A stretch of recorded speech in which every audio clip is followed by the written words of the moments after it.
19 വയസ്സ് മാത്രം പ്രായമുള്ള ഒരു പെൺകുട്ടി. അവളുടെ വിവാഹം കഴിഞ്ഞിട്ട് വെറും 3 മാസമേ ആകുന്നുള്ളൂ. കഴിഞ്ഞ ദിവസം അവളെ വീടിനുള്ളിൽ നിന്ന് പോലീസ് കണ്ടെത്തുന്നത് ജീവനറ്റ നിലയിലാണ്. എന്താകും ആ പെൺകുട്ടിക്ക് സംഭവിച്ചിട്ടുണ്ടാവുക?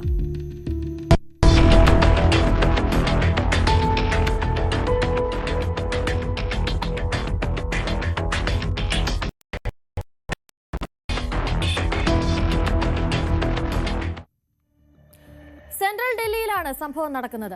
ആനന്ദ് പർവ്വതയിലെ നയി ബസ്തി പ്രദേശത്താണ് ഈ 19കാരിയും അവളുടെ ഭർത്താവും താമസിച്ചിരുന്നത്. വെറും 3 മാസം മാത്രമേ ആയിട്ടുള്ളൂ വിവാഹം കഴിഞ്ഞിട്ട്. അങ്ങനെ ഇരിക്കെയാണ് ഇരുവരെയും കാണാതാകുന്നത്. ഏറെ നേരമായിട്ടും വീട്ടിൽ നിന്നും ഇരുവരെയും പുറത്ത് കാണാത്തതിനാലാകാം ഞായറാഴ്ച പ്രദേശവാസികളിൽ ആരോ പോലീസിനെ വിവരമറിയിച്ചു. വീട്ടിലെത്തിയ പോലീസ് കാണുന്നത് മരിച്ചു കിടക്കുന്ന 19കാരിയായിരുന്നു. പ്രാഥമിക പരിശോധനയിൽ അവളുടെ കഴുത്തിൽ ചില പാടുകൾ പോലീസ് കണ്ടെത്തിയിട്ടുണ്ട്. ഈ മരണം ഒരു കൊലപാതകമായിരിക്കാമെന്ന സംശയത്തിലേക്ക് കൂടി പോലീസിനെ നയിക്കുന്നുണ്ട്. ശ്വാസം മുട്ടിച്ച് കൊലപ്പെടുത്തിയതാണോ എന്ന സംശയത്തിലാണ് ഇപ്പോൾ പോലീസ് ഉള്ളത്. മറ്റൊരു പ്രധാനപ്പെട്ട കാര്യം എന്തെന്നാൽ പെൺകുട്ടിയുടെ ഭർത്താവ് ഒളിവിലാണെന്നുള്ളതാണ്. അതുകൊണ്ട് തന്നെ ഇപ്പോൾ പ്രധാന പ്രതിയായി പോലീസ് കണക്കാക്കുന്നതും ഭർത്താവിനെയാണ്. ഇയാൾക്കായുള്ള തെരച്ചിലും ഇപ്പോൾ പുരോഗമിക്കുകയാണ്. പ്രദേശവാസികളുടെ ചില പ്രതികരണങ്ങളിലേക്ക് കൂടി നമുക്കൊന്ന് പോകാം. सुबह यहाँ पे आए तो फोन चलाया था आराम से, कोई दिक्कत की बात नहीं थी। 11 बजे बच्ची आई, बोले भैया गेट खोल दो, गेट खुल नहीं रहा है। तो गेट खोला तो वो लेटी पड़ी थी ना, सो रही होगी।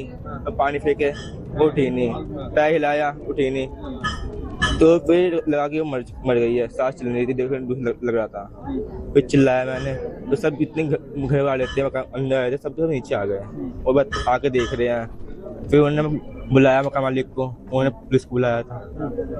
मैं तो खाना वाना बना के सर ये कुंडी लगा हुआ था बाहर से, तो पूरे जितने किराएदार है सबको यही पता था कि जो है ये कहीं गए होंगे।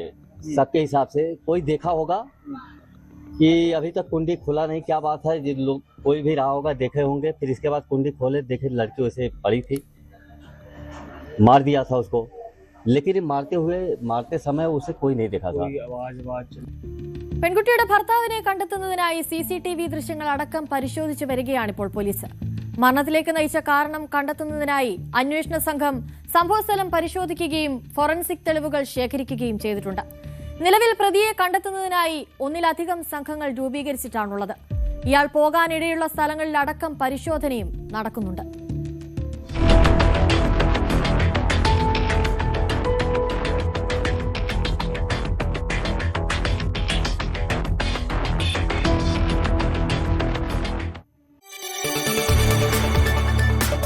കൂടുതൽ വാർത്തകൾക്ക് News 18 Keralam YouTube channel subscribe ചെയ്യുക.